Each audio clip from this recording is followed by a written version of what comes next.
Hello everyone and welcome back to another Vectortwist tutorial. In this week's tutorial, we'll be creating isometric trees in Adobe Illustrator. You learn how to set up the main shapes, manipulate them into different trees, and you learn how to add simple shading effects for a more realistic look. These isometric trees will add extra interest to your design. We don't need an isometric grid. We're simply going to work with the 3D tools that Adobe Illustrator offers. So stick around and give it a try, because learning Adobe Illustrator is easier than you think.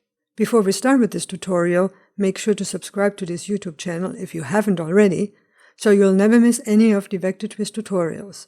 And with that said, let's dive right away into Illustrator. First, we're going to create a pine tree. We don't need a grid, we'll simply use the 3D tools in Illustrator. I have already my swatches on my artboard. We need two kinds of greens, two kinds of gradients, a dark green to a light green and a dark brown to a light brown, and some blue colors for later for our scene. So first pick a green for your first pine tree. After that, we're going to choose the polygon tool. You can find the polygon tool underneath the rectangle tool. Select it and click once on the artboard. Set the radius to 60 pixels and the sides to 6. This will give us a hexagon. Then click OK. Keep your shape selected and then go to Effect, 3D, and choose Extrude and Bevel. In the pop-up, change the precision to isometric top, set the extrude depth to 100 points, and then check the preview.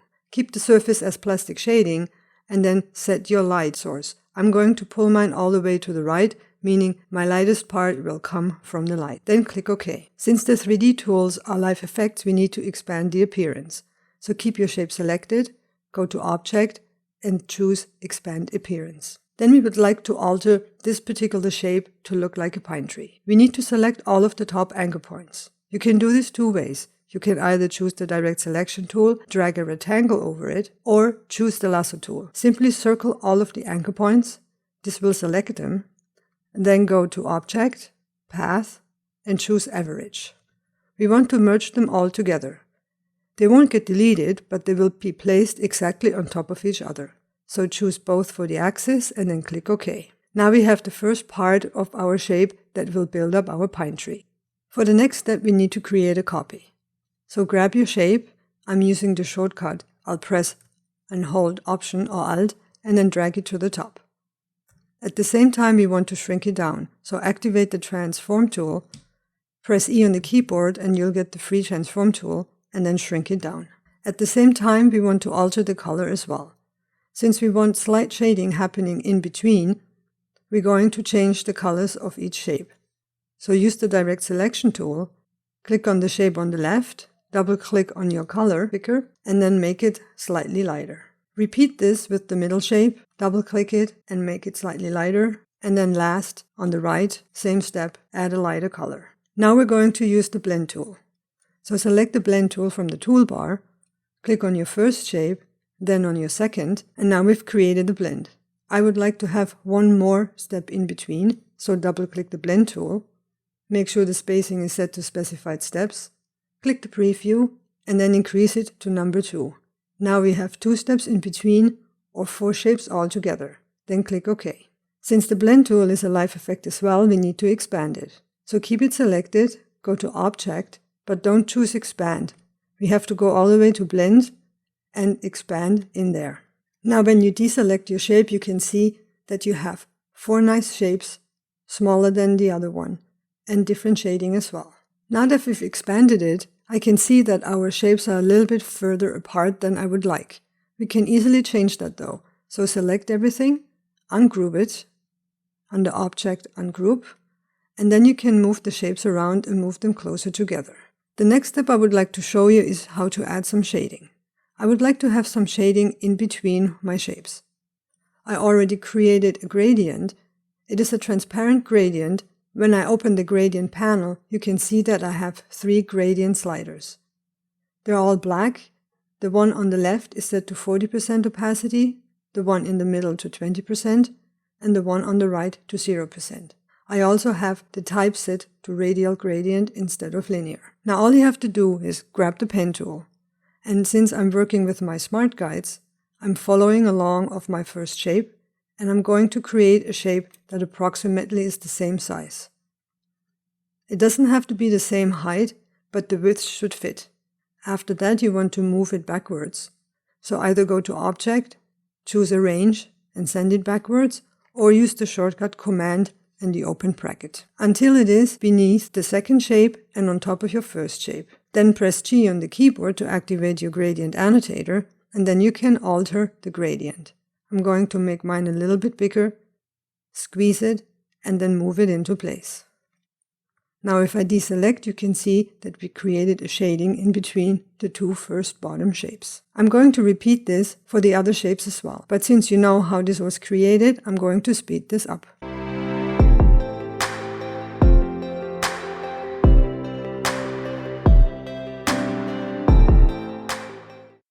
And there you go. You've created your first isometric pine tree. And we didn't even need to use a grid. Now we have a starting point, and with these shapes we can create an alteration and create a second kind of pine tree. Let me show you how you can do this. Grab your first pine tree, move it to the side. Grab the bottom and create a copy. I'm pressing Option or the Alt key and then drag it to the side. After that, I'm switching to the Direct Selection tool. Grab all of the anchor points on top and then simply pull them upwards. We need another copy of this shape, so select it and then create another copy. This time we keep it selected, go to Object and ungroup it.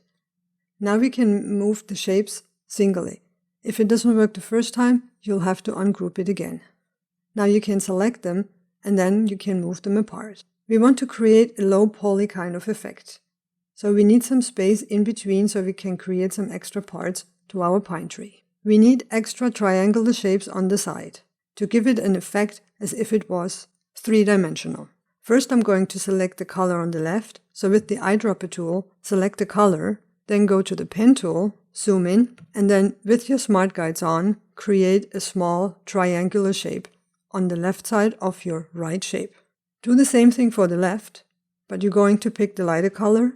So again, the eyedropper tool, pick the lighter color, choose the pen tool, and then create another triangular shape. For the middle shape, we just need a shape on the bottom. I'm going to choose the darkest color again, then the pen tool, and then create a small polygon shape on the bottom. You can easily alter them by grabbing the Direct Selection tool and selecting the anchor points, and then moving them up.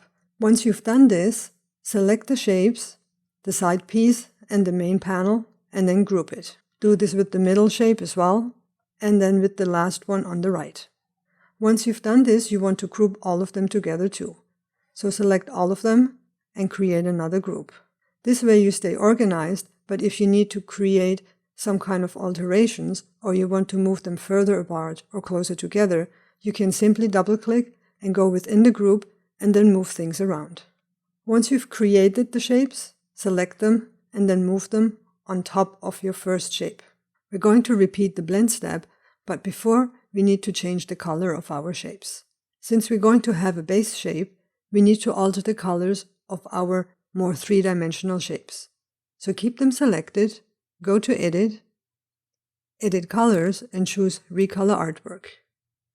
In the pop-up window, we want to go to Edit, and then make sure that you select Link Harmony Colors. We're not going to change the colors themselves, we're going to use the sliders on the bottom. You'll see H, S, B, and we're going to work with B for the brightness. We're going to slide it slightly to the right. You can either grab it and move it, or even put the cursor into the percentage and then increase it. So I'm going to just simply increase it a little bit until I see that my shapes are getting a tad lighter. Not too much, just a little bit. Then press OK. Then we need to create a copy on top.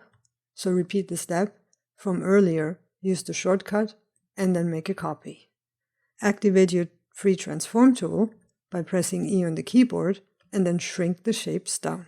Since we want to have a color differentiation again, we need to recolor this smaller part as well. Select it, go to Edit, Edit Colors, and open Recolor Artwork again.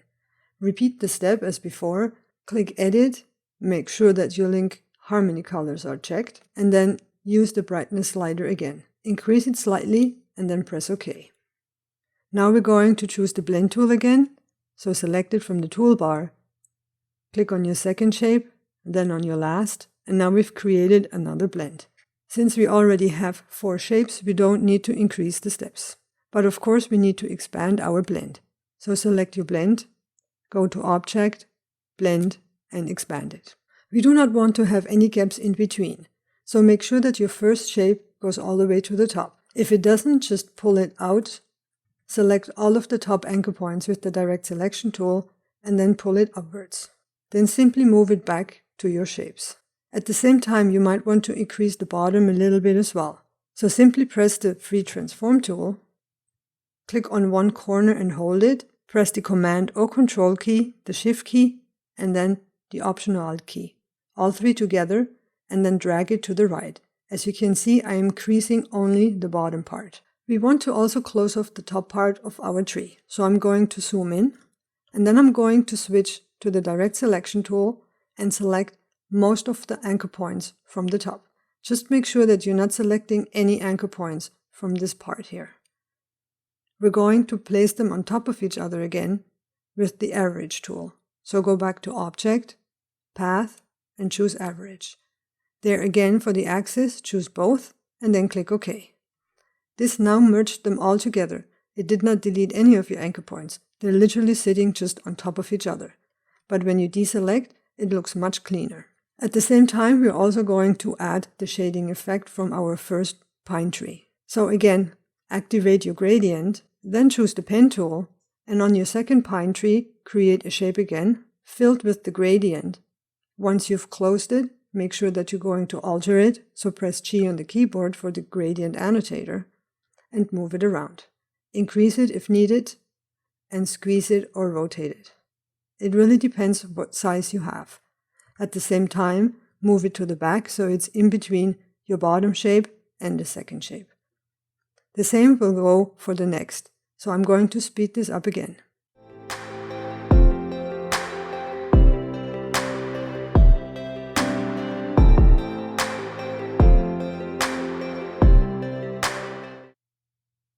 And now you've created your second isometric pine tree. You might be wondering what happened to our tree trunks.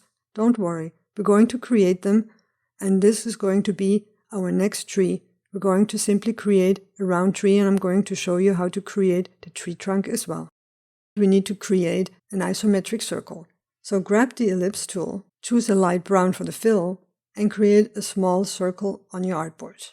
Then go to Effect, 3D, and choose Extrude and Bevel. In there, for the position, set it to Isometric Top, and make sure that Extrude Depth is 0. We don't need any shading, so choose No Shading, and then press OK. It's a live effect, so we need to expand it. So back to Object, expand the appearance. Now we're going to create a copy to the bottom, and then we're going to choose the Pen tool and create a rectangle connecting both circles. For this part, the fill is going to be a gradient. I already created a gradient. It's going from dark brown to lighter brown. So grab the Pen tool, I'm going to zoom in, and then connect both circles. You want to make sure that the top circle sits on top, so move it to the front, and then the bottom circle, you're going to sample the gradient from the rectangle. So select it, choose the eyedropper tool, and then sample the gradient. Once that is done, you can select the bottom circle with the rectangle, and in the Pathfinder, you're going to unite them. Then grab all of the shapes of your tree trunk and group them. Since I'm going to show you how to create 2 kinds of tree trunks, we need to create a copy and put it to the side. The first tree trunk we want to alter on top. So we need to select all of the anchor points, choose the Direct Selection tool or the Lasso tool, select them, and then open up your Free Transform tool. The shortcut for this is E on the keyboard. Now you're going to press on one of the corners, hold, and then use Shift, Command, and Option, or Shift, Control, and Alt, and then shrink it down. It will only shrink down the top. This way we have a tree trunk going from thick to thin. Once this is done, create another copy and put it to the side. Shrink it much smaller, and then rotate it. This will place onto the side, and then we're going to create a copy for the other side. We'll simply reflect it. Keep it selected. In the toolbar, find the Reflect tool. It's usually underneath the Rotate tool. Double-click it, and there you want to reflect it vertically, and then you press Copy instead of OK. This will create a copy of your shape. Once you've done this, move it into place and then alter the size again. Now you've created your branches for your tree trunk. Select all of them and group them together. The second tree trunk I would like to show you is a little bit more organic. You want to activate the gradient and then you choose the pencil tool. My settings for the pencil tool go for fidelity almost to smooth. At the same time, the options I checked fill new pencil strokes. When I close my pencil shape, it will fill it with the color that I've picked. So I'm simply going to create a curved shape on the side, creating our first branch. I will do the second on the other side as well, but slightly smaller. Once I've created the shapes, I'm going to select the middle part of the trunk and the two branches, and in the Pathfinder I'm going to unite them. I want to make sure that my circle sits on top, so I'll bring it to the front. Now group all of it together, and then we're going to add the green parts of our tree. I'm going to zoom out. We want to create a round tree, so we're going to work with the ellipse tool. At the same time, I also created a gradient going from dark green to light green. I'm going to sample it, so it is in my fill. Then I'm going to choose the ellipse tool, and I'm going to create a circle on my artboard. Again, activate the gradient annotator, press G on the keyboard, and then position your gradient onto your circle. We want to have the darkest part on the left and the lightest part on the right, since our light source is coming from the right. Once you're happy with it, grab one of your tree trunks and place it behind your tree. Now create copies of your circle, make them much smaller, and add them to the branches you created. I'm going to create one more copy to the right side, make it smaller, and then send it to the back. Now you can select all of the shapes and group it. And now you've created a third tree, a round tree. If you find your circles are a little bit too big, simply select them and then shrink them down. Now out of this tree we can create an alteration again. All I have to do is select one of the big circles, create a copy, and then paste it over to my other tree trunk. Then with the direct selection tool, I am just going to grab the top anchor point, and then I'm going to simply pull it up. If you press and hold the Shift key, it will align it straight. Then you can, with the free transform tool, shrink it down, and then of course you can create a copy for the side of your tree trunk. Rotate it slightly and shrink it down. And now we've created another isometric tree. Since now we've created the tree trunks, we also have to add some tree trunks to our pine trees. So grab a copy of your round tree. If you grouped everything, simply go within your group, select the tree trunk, copy it to the clipboard, and then paste it onto your artboard. With the direct selection tool, we can grab all of the top anchor points and move them downwards, and then select all of the shapes and increase it with the free transform tool. Then simply drag it to your pine trees and make sure it's all the way in the back. Of course, we're going to create a copy for the first pine tree as well. Next, we're going to create a scene where we're going to place all of our trees. But before we do this, let's group them individually together. So select all of the shapes for your first pine tree and group it. Of course, with the second pine tree, and then the alteration of your round tree. I'm going to create a simple scene so you can see how you can place your isometric trees in it. Let me zoom out so we can see all of the artboard. At the same time, I'm going to hide my swatches, open up the swatches panel, I'll drag it out, and then we're going to create grass, a sky, and then maybe even a lake. So select the green for your fill, grab the rectangle tool, and create a small rectangle on the bottom of your artboard. Then select the light blue, go back to the rectangle tool, and then add another rectangle for the sky. I'm going to move everything to the back so I can start placing my trees. The placement of the trees and the lake that I'm going to create, I'm going to speed up.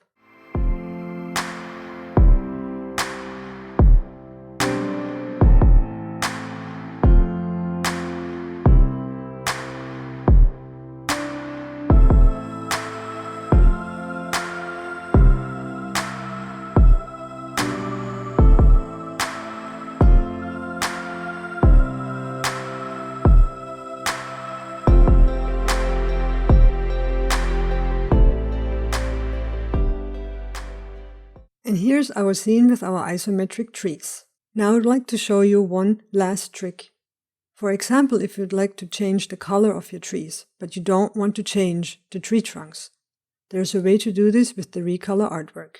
I'm going to zoom out. For example, I would like to change my smaller pine trees. So I'll select them. I'll go back to Edit, Edit Colors, and choose Recolor Artwork. Now in my pop-up you can see that my tree trunk colors are within, but I don't want to change them. All you have to do is select them, right-click, and choose Exclude Colors. It will turn white and it won't affect the brown color. The same I'm going to do with the second. Select it, right-click, and Exclude Colors. Then go to Edit, make sure your colors are linked, and then you can move the green gradient stop around. It will still link everything, but watch what happens to the tree trunks. They are not getting affected. This way I can change the pine trees and have them have a slightly different color than my other pine tree. At the same time, I can also work with the brightness. Then I'll click OK. Now the same works if you want to change the color of all your trees together, or even if you would like to change your scene from a day into a night scene. Let me show you how this works. So all you have to do is select the elements on your artboard that are making up your scene, excluding your trees. So in my case, it's the grass with the lake and the background, the sky. I'll go back to Edit, Edit Colors, and choose Recolor Artwork. In there I'm going to edit, make sure the colors are linked, and then I'm going to just play around with the brightness slider. If you pull it to the left, it will make everything darker. So watch what happens. As you can see, I can push it all the way down and my day scene turns into a night scene. The Recolor Artwork also works if you wanted to change your summer trees into a more warm color, like fall colors. So simply select all of your round or leaf trees, then go back to Edit, Edit Colors, Recolor Artwork. At the same time, make sure that you exclude your tree trunks, so select the brown colors or the colors you want to exclude. Right-click and choose Exclude. Same with my lighter color here. Then click on Edit. Make sure that your colors are linked. And then you can change them. You can move the green color slider around, and as you can see on the artboard, it will give your trees a much different color. For example, you can move towards the reds, and if it's too strong, you can change the saturation in the saturation slider. So simply grab it and push it over to the left. It's really up to you. It depends what kind of look you are going for. Once you're happy with your color, press OK. As you can see, with these techniques, the possibilities are endless. It's really up to you and your imagination. So if you like this video and appreciate what we do here at Vectortwist, let us know by giving it a like, leave a comment, share it with your friends. Before you go, also hit the subscribe button and press the notification bell, so you'll be notified when the next Vectortwist tutorial is live. Thanks for watching, and I'll see you next time.